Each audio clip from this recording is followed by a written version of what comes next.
Hello, everybody. Welcome to the Totally Well Show. I'm your host, Joyce Strong. The Totally Well Show is a place where we get curious, ask questions, and explore everything to do with health, wellness, fitness, personal development, helping people, and all the things it takes to help you live a strong, joyous life. My guest today is Edward Zia. Now, Edward is a coach, a marketing coach, and has been working with me as my coach to help me become a master persuader and influencer. And I want to influence you and your health. Edward was kind enough to talk to me about his transformation. He has had lots of changes in his life, and one of them was being in a difficult relationship that he's gotten out of, a toxic relationship, and really it led him to not being himself and taking care of himself. And once he cleared that and started afresh, great things started happening for him. And I really love this interview with Edward because it gets into how it's different for everyone and why I like to personalize my healthcare plans, because every person and their circumstances and their tastes and all of that is different. So you've got to figure out what works for you. And Edward really does a lot of things that are contrary to what I would recommend for certain people, but it works for him. And his entry point was what it was. A lot of times I try to get people to start with nutrition first, and he started really more with fitness and exercise because that's what he knew and it was his strong point. So anyway, you're going to hear from Edward and hear about the ins and outs of what it took for him to get where he is, and he continues to work on it. He has a lot of good Jedi mind tricks and so welcome, Edward, to the Totally Well Show. It's really nice to see you.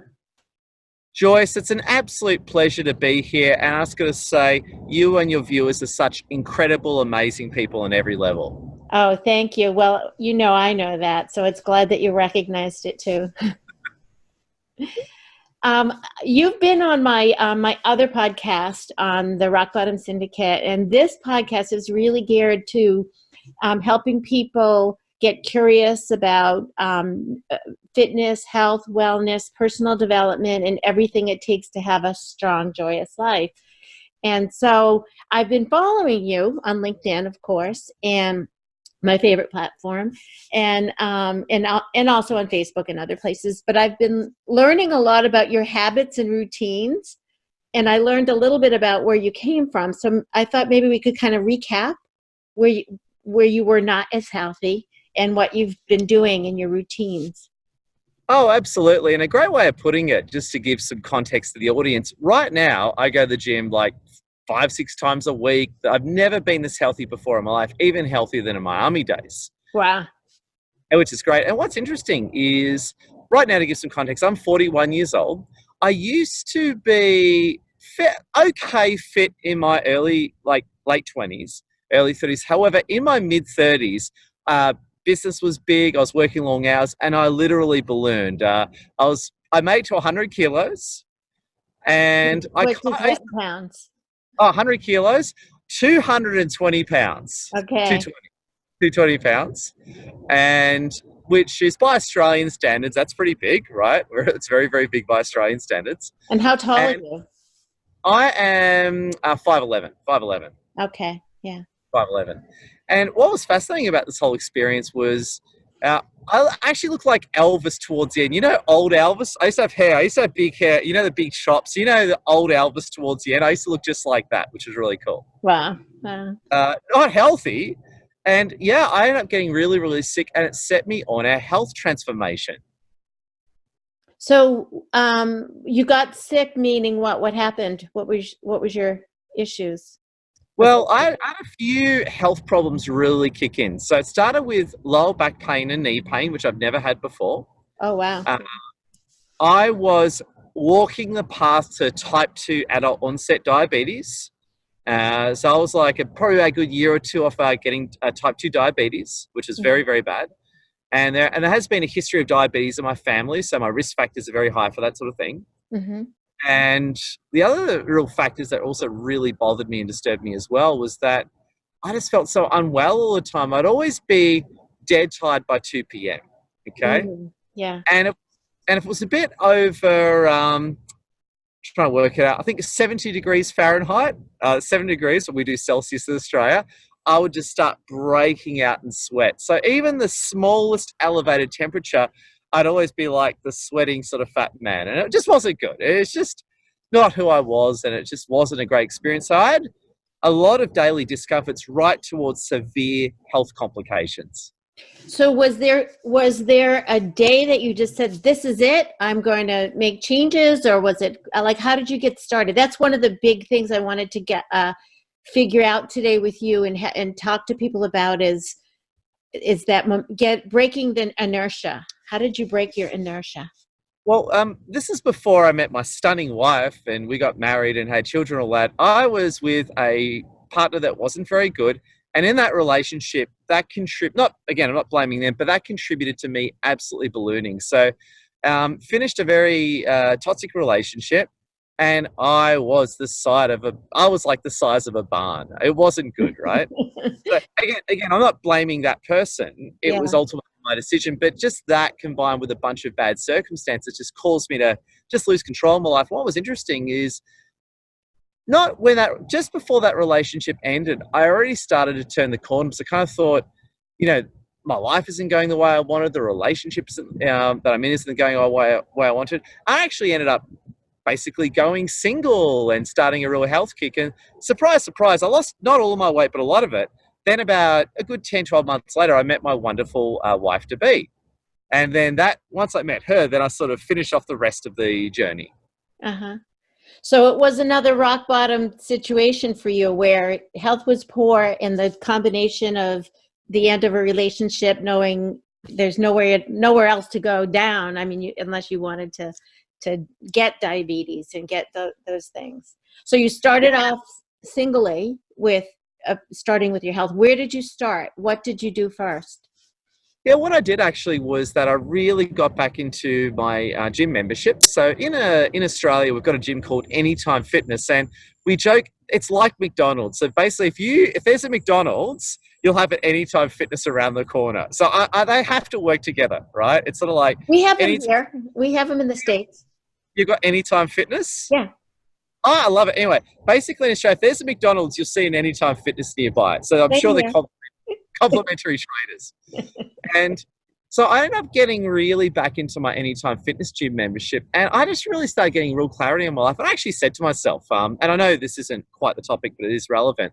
Yeah. I actually stopped dating. I actually turned around and said, I'm not dating anymore. I'm sort of done with ladies. The next woman I meet, I'm only going to date someone I'm going to marry. There's no more dating anymore.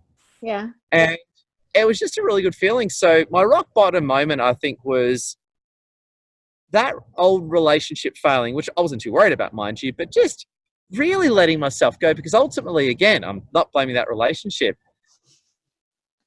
Even to this day, I'm still embarrassed at how I let that happen to myself. It's like, I did it to myself. No one did that to me. I did it to myself. And I'm still quite, I suppose, embarrassed in coming to terms with that experience and why I did that. I have heard that one of the things that has to happen for you to even be able to get started is some compassion and forgiveness with yourself. Do you think that's true?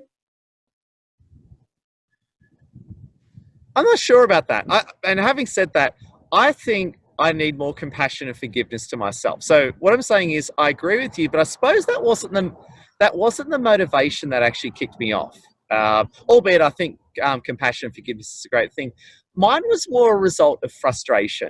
Yeah. It was the emotions, even, now to be honest with you, the emotions I was more feeling was, come on, Ed, you used to be in the military, used to be a federal agent, right?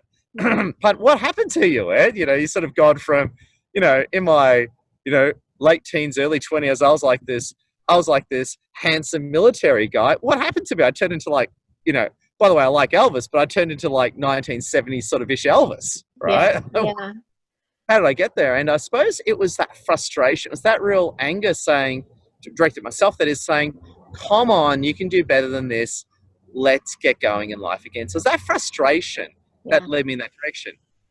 It's interesting because when we were preambling before, you were asking me about how my day was, and I had a conversation with a doctor today who talked to me about all the different things that happen in your brain, and how moment to moment you can be yourself, get to know yourself in moment to moment. And we talked about anger as one of those things, how if you can be in the anger just a short time and feel it and then let it go. But compassion also came up as another way to get in the right, activate the right part of your brain to be able to help you move forward. So whatever you did so far, it's working. Maybe it's start with the anger, because that's where you were at, and now get to the compassion. I don't know. Now you've brought that up, Joyce. Now I'm unpacking it with you. Is there actually was compassion? Now, and I'll explain to you how it unpacked in my case. So I started off with the frustration, anger to kickstart the journey. Yeah. However, as I started getting the results, I think that compassion kind of kicked in. So it was, you would say it was frustration, probably not anger, but frustration, which I suppose is a form of anger, kicked it off. Mm-hmm. But it was compassion and the results and the rewards that kept it going. Yeah. Certain amount of self-acceptance. Yes. Yeah. Yes. Yeah. Yes.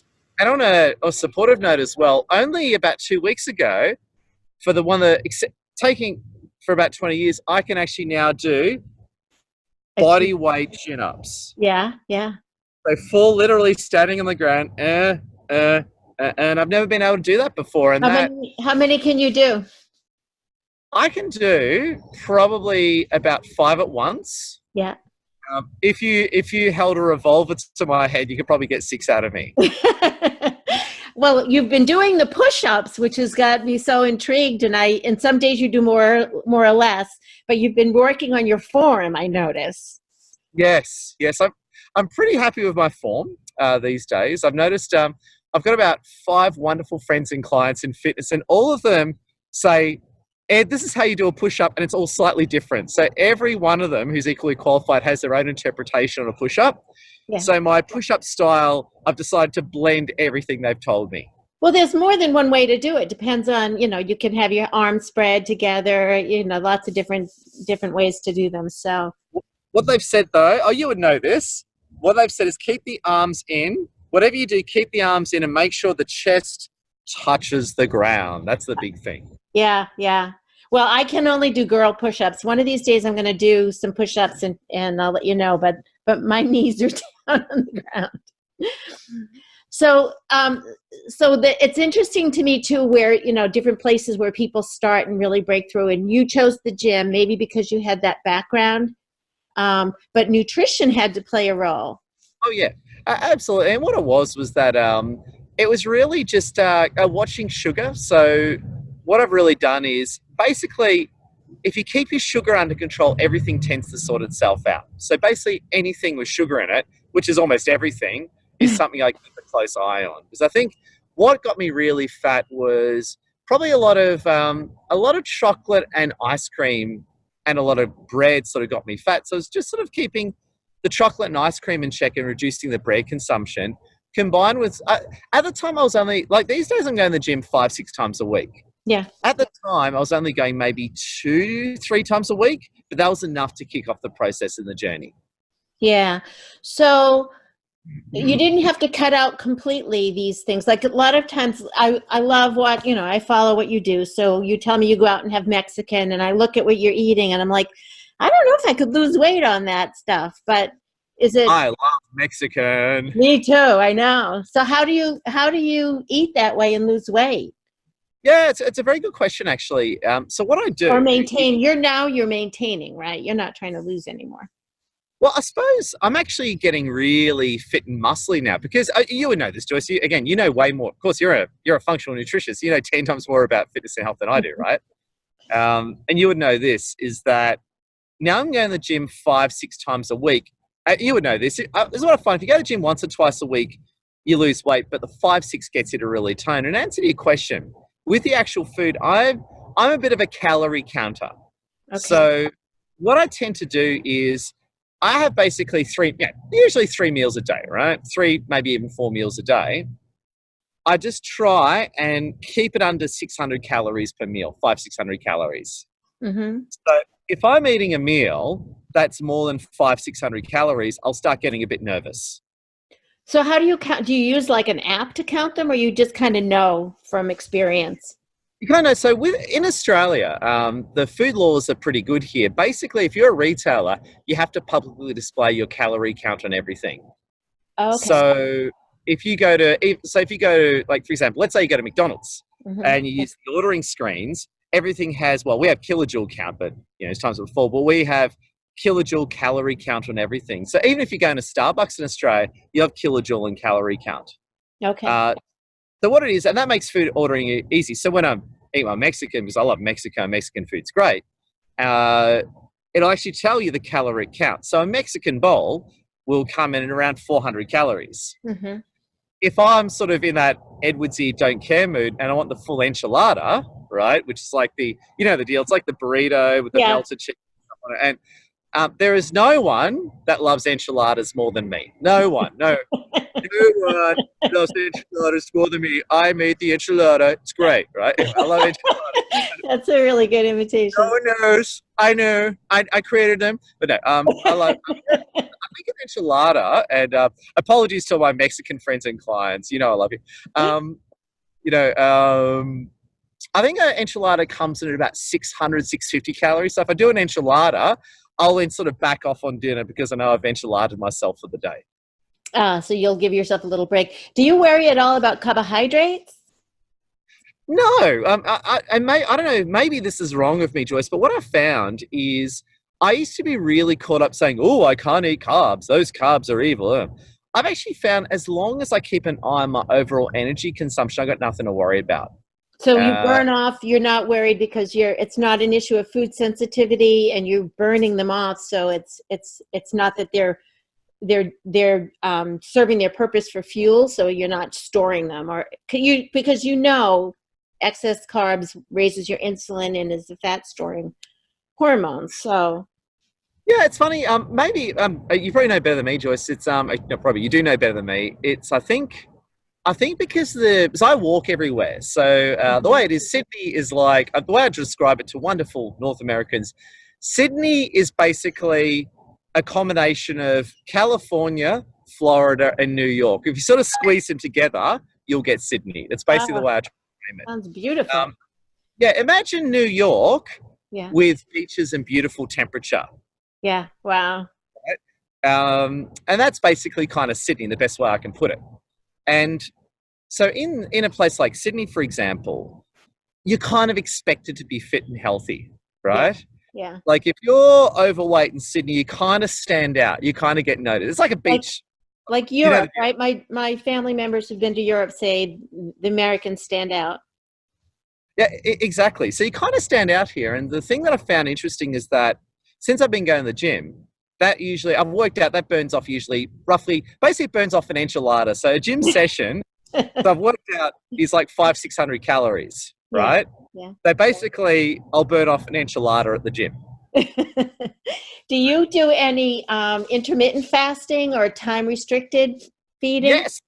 Yes, I do. Great question. So what I love doing, and you actually suggested this one to me, having this conversation.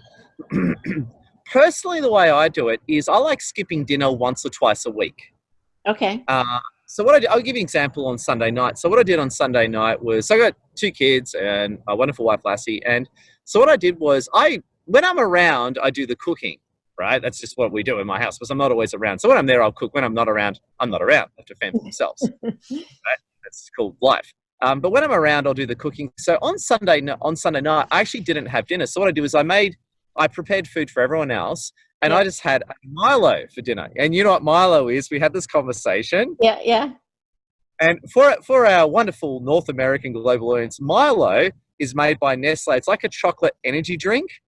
And for some reason, it's not in North America, but it's very common in Australia, the UK, and a lot of Latin America. For whatever reason, it's not in North America. I don't know, right? I have to check. I have a friend who works for Nestle, so I'm going to have to ask her about that. I forgot till just now, so I have to remember to ask her. Yeah, so whenever I say Milo, like Latin America, South Africa, everyone knows it. UK, everyone knows it, but Italy, they all have it, but just not North America. But anyway, I just had a Milo, and that's about, 50 calories, right, per glass, give or take. Yeah. And I just have a Milo for dinner, and it's that I just wake up feeling great. You know the deal. You're all detoxed, your stomach's empty, you just feel wonderful. Yeah. Yeah, it can be a great way to just sort of reset your hormones and reset the regulation for your appetite. Because I find when I fast, it takes away the decision making, and it puts me into, this is the difference between craving and hunger, right? So I find it a useful tool. Yeah. Yeah, and my little treat for that is again a plug. It's everyone thinks I'm a shill for Nestle. No, I don't take any money from Nestle. But if Nestle wants to give me money, I'll gladly accept it. I got no problem with that. So if anyone from Nestle is watching, I'll take any bribes you want. Just hand it over. But what I find with Milo, for example, is it's not so much an energy drink, but it contains a lot of It's like a sports drink, basically. It's like a sports drink. But isn't it sugar? It's got a bit of sugar in it, but it's actually not that bad. It's got sugar, milk solids, but also contains, I think, quite a bit of magnesium and a lot of B vitamins. Okay. Oh, I didn't know it had the vitamins in it. Yeah. Yeah, it's actually, in fact, don't move. Don't move. Let's have a look, right? Let's have a look. Right. Don't you go anywhere. So I'm just going to go Milo ingredients. Now you got me. Now we're talking about Milo. Maybe I'm shilling for Milo. No, I'm not. Yeah, I thought it was like a hot chocolate drink. Yeah, it's like a hot chocolate drink, but it's like so there's for the sake of the audience, that's Milo right there. Okay. Right? Oh, right there. It's like a fortified malted chocolate drink, and it contains a lot of B vitamins and that type of thing. So I find like a Milo will actually help the intermittent fasting because it just takes away all the hunger. You feel good and you're getting a good vitamin hit as well. Yeah, I like magnesium too as a supplement. I find it's a calming mineral, and we tend to be deficient in it. So it's nice to always get a little extra bit of magnesium. And I've got it right here. So an average, and you would know what this means, Joyce, I have no idea. An average serving of Milo contains 32 milligrams of magnesium, 6 milligrams of iron, 150 grams of calcium, 20 milligrams of vitamin C, 0.21 milligrams of B1, and 0.5 milligrams of B2, and 100 micrograms of vitamin A. So there you go. You got some good stuff in there. Well, generally, I'll say I like to take a lot more than what's in that. If I'm dosing on magnesium, for example, I'll take somewhere between 300 and 600 milligrams a day. So 33 is like not enough for this girl. So, fair enough. Speaking of supplements, I'm curious, do you take any supplements, nutritional supplements, vitamins or minerals beyond Milo? So what I do in the morning, and this actually works really well for me, and I got to thank my wife for getting me in this one, Lassie. So Lassie gets a big shout out here. So I have, again, I don't think you have this in North America, but it's called Barocca. I don't think you have it in North America, Barocca. So Barocca is made by Bayer, right, which is the big German company. Yeah. And Barocca is a soluble mineral supplement. So basically, it's like a fizzy sweet drink you have in the morning. It's like a mineral supplement, and it's loaded with magnesium. So yeah, magnesium and your whole B and your B12s in it. That is really good because I found that before and you would know this one again inside out, Joyce. Before I started taking that daily Barocca mineral supplement, I'd be craving all day. Okay. Mm-hmm. The moment I started taking my daily Barocca and building my, I suppose, my residual vitamins in my body, that reduced a lot of the cravings. Sounds good. That reminds me, too, of something I meant to ask you because of, again, I follow you and some of the posts you make about, please don't... Keep talking, bring up Barocca now. Oh, okay. Again, I'm shilling for Bayer and Nestle today, so that's Barocca right there. Okay. And it's made by Bayer, of course, the German company. So again, not in North America. So I'm having all this weird stuff that you can't get in North America. We'll have to put that in the show notes. So the question I wanted to ask you was related to some of the posts you've made where you say, please don't tell LinkedIn that I want to eat all of this Lindt chocolate, or we're saying all these brand names. Are we trying to drop hints here?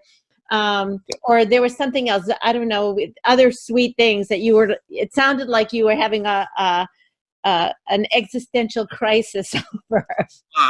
I have daily existential crises all the time. I'm like a walking Democrat Party. My whole life is just fear and oh my god. So what's going on there? Are you really having trouble with? Are you trying to like hold us, have us, your audience, your followers, hold you accountable to not eating all that chocolate? It's a bit of everything, actually. Part of it is throwing it out there, holding people. Yeah, hey, everyone, I'm thinking this. Make sure I don't do it. It's sort of like, so it's like I'm going to jump off the bridge, try and stop me. It's like that. Yeah. And also, it's a bit of trolling as well. So I'm having a bit of fun with it too, because I'll, I'll do funny videos or a funny video where, let's say I'm at McDonald's eating a burger.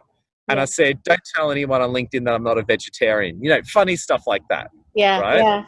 It's a bit of the humor, but it's also as well, I suppose, shining light on a topic, because I find that the more you honestly talk about your cravings is the more you can understand it and control it. So I think that sort of like all habits, the more you talk about it and bring out the shadows is the better control you and the better way you can manage it effectively. So do you know, I happen to know, or I think I know, I'm gonna pretend I know. I'm not a doctor, but I play one on. There's a scientific reason behind that. Do you know what it is? I have no idea. Joyce, tell us everything. So I think when we're in a moment of impulse, we're in that fight or flight, we're in the amygdala, that part, that monkey brain, I don't know what you want to call it, but we're in that part of the brain that is there to save us from being eaten by something. Okay, yeah. Instead of us eating something. But it's that impulsive, where we're not thinking. So when somebody is in a depressed or in a desperate state and they decide to kill themselves, suicide, for example, it could be, or eat a donut or eat all the chocolate. The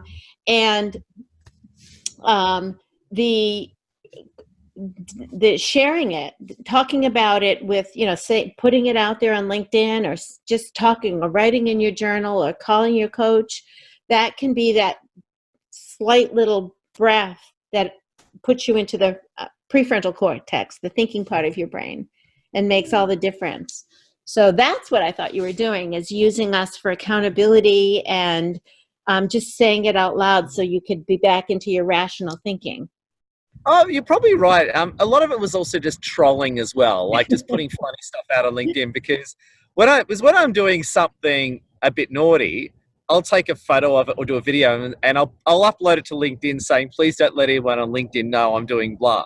Yeah. And then a lot of people are like, that'll be my secret. And the irony is you get thousands of views. It's kind of funny. And what was funny is I'll use Lindt chocolate as examples. So, for example, in Australia, Lindt is huge. Lindt is everywhere, right? Yeah. Huge brand in Australia. Yeah. And so I live in Western Sydney, as you can tell by the bushfires. Like, it's really smoky right now. Mm. And there's a huge Lindt factory in Western Sydney. And you can actually go to the factory outlet. And we went there for hot chocolate on the weekend. And I'm not kidding, you literally have these huge vats literally full of Lindt chocolate. Like, you would have like probably 40 kilos of Lindt chocolate. You literally could scoop it out with a bucket. Right? Oh, wow. And they actually sell chocolate by the kilo.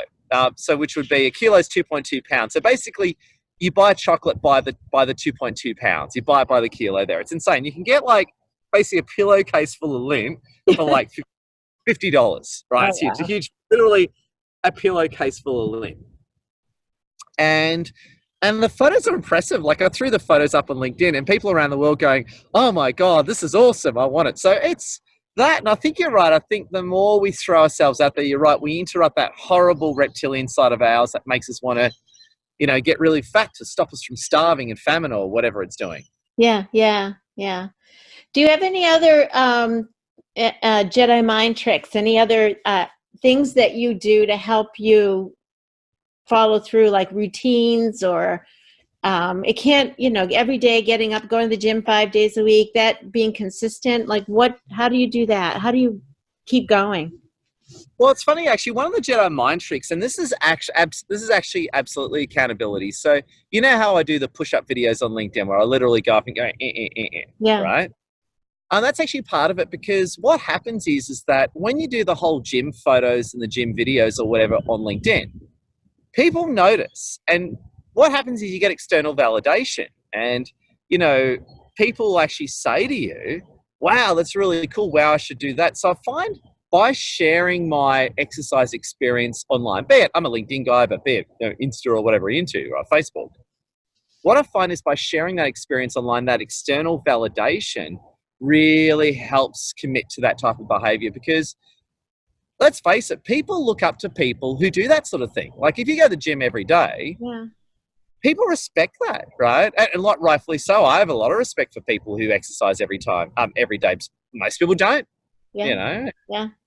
And so I find using social media in that positive sense can be a great way of really setting that behavior for life.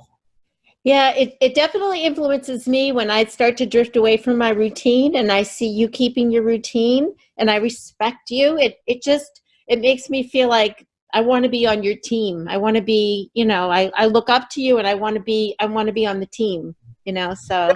it helps Yeah. a lot of other people beside yourself.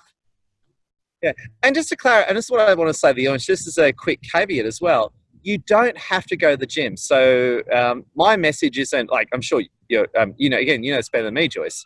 My message is not, oh, you got to go to the gym and do weights, beefcake. That's not my message, right? Beefcake. Remember that South Park episode? Beefcake. Remember Eric Cartman, where he has the weight go to his house and he does that beefcake thing? You know what I'm talking about, do you, Joyce? I do, yeah. My kids watch South Park. Beefcake. I'm a huge. Closer to my kids' age, so yeah, I get this. Beefcake. I suppose actually I don't do it badly, but what I'm more getting at is I'm not like saying you have to go to the gym, but what I'm advocating is you need to exercise every day. Mm-hmm. Everyone needs to do it, and how you do that, you got to find something that suits you and is sustainable. And I find the more you communicate that experience with people is a more likely. So let's say, for example, let's say all of a sudden I stop going to the gym, right? I'd have people all over me 3 days later going, "Where are your gym videos?" I would. Yeah. And that social pressure is what's keeping me on the straight and narrow. Yeah. But you locked yourself there. You put yourself in that box on purpose. Totally. And what also happens is as well, and I'll bring it back to external validation, right? Because, like, for example, I'm really fit, handsome, and humble right now. In fact, I'm the most humblest guy there is. I'm humble out of this whole room. I'm the most humble. No one's more humble than me. Right? I'm handsome and humble. I'm quiet. No one's more quiet than me. Anyway, right? So, but what happens is all you need is a wig. Yeah, I know. I got no hair. I need to do this. Somebody who makes wigs, send Edward a wig. Yeah, like the Boris Johnson Trump wig. Yeah, obviously Boris Johnson and Trump both go to the same hairstylist, obviously. Right. It just needs to be coiffed differently. Yeah. But no, I was going to say is though, again, it's that when people react to you positively, like, wow, you're looking good, wow, you're so fit, that external validation is what really helps keep that behavior going. Mm-hmm. Yeah. I have to agree. Yeah, humans are social creatures, a whole reptile brain thing where, we're social creatures. External validation is a critical thing to support one's motivation. Yeah. Well, we're about out of time. I don't know if there's anything else you wanted to add to our chat today about your health and what you're doing to stay healthy. Anything you can think of that I didn't ask you about? Yeah, no, I just think a good closing point is as well, if there's anyone out there that, like me, is struggling with your health and fitness, get in contact with a professional. So again, speak to Joyce Strong, speak to Joyce, get in contact. The sooner you reach out for help, the better, because in my case, I had to reach out for help. So a few people in my life have really helped me. So Lassie's, my wonderful wife's been great. Good shout to Elise, Patrick, and Cameron.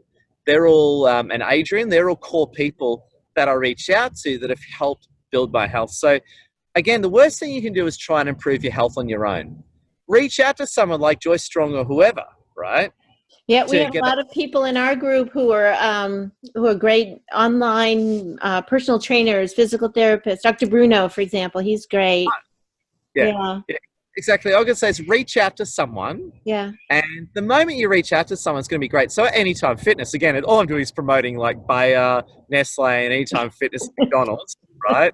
Oh, look at the stadium. Oh, Samsung. Oh, Microsoft. Oh, yeah. Halliburton Military Industrial Complex, Trump's house. No.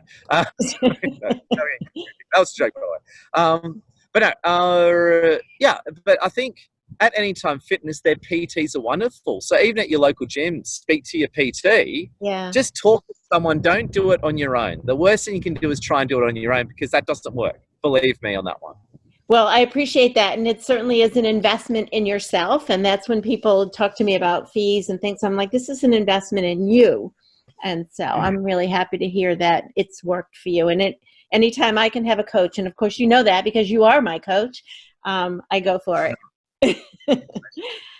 Well, hopefully we can do this again, Edward. I really appreciate it, but I want to get it in the time slot allowed. So I really Pleasure. appreciate hearing about what you've done. Thank you. I appreciate it, Joyce. And to all our viewers, you're beautiful, handsome, and I love your work. Thank you, Edward. Hey, welcome back. And again, this is Coach Joyce, Total Well Coach, and the Totally Well Show.